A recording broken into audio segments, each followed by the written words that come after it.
Transformer জ্বলিলে কিমান ভয়াৱহ হ'ব পাৰে এবাৰ আপোনালোকে চাওক আৰু ট্ৰান্সফৰ্মাৰ যদিহে ব্লাষ্ট হয় তেতিয়াহ'লে কিমান ভয়ানক পৰিস্থিতিৰ সৃষ্টি হ'ব পাৰে তাৰ মানে কোনো সীমা সংখ্যা নাই। এয়া চাওকচোন, মই অফিচ যাব আহিছিলোঁ আৰু এক ভয়ংকৰ মানে ঘটনাৰ সন্মুখীন হ'লোঁ। ভাবিলোঁ ভিডিঅ' এটি বনাওঁ। অলৰেডি পুলিচত কমপ্লেইন কৰিছোঁ, তেওঁলোকে বিজুলী বিভাগৰ মানুহক পঠাম বুলি কৈছে। আৰু এই ট্ৰান্সফৰ্মাৰটো যেতিয়াই নহওক ফাটিব পাৰে, মানে এনেকুৱা এটা পৰিস্থিতিত আছে। পূৰা বহুত হেভি কাৰেণ্ট হয়, এয়া আমাৰ গোটেই অঞ্চলটোৰে ডাঙৰ ট্ৰান্সফৰ্মাৰ হয় এইটো। গতিকে এনেকুৱা পৰিস্থিতি পালে কেতিয়াও ওচৰত যাব নালাগে। আপোনালোকে দেখিছে মানুহবিলাকে দূৰৰ পৰা চাই আছে, কিন্তু ওচৰলৈ কোনো যাব সাহস কৰা নাই।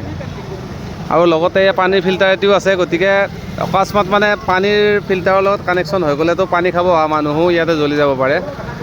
বহুত ভয়ংকৰ পৰিৱেশ। এনেকুৱা ঘটনাৰ কেতিয়াবা আপোনালোকে সাক্ষী হ'লে ইয়াৰ পৰা কেৱল দূৰত থকাই ভাল আৰু বিভাগীয় কৰ্তৃপক্ষক সোনকালে যোগাযোগ কৰাই ভাল। শেষত আকৌ এবাৰ দেখাই দিলোঁ, এনেকুৱা কিবা পৰিস্থিতি হ'লে দূৰত থাকিব আৰু সাৱধানী অৱলম্বন কৰিব।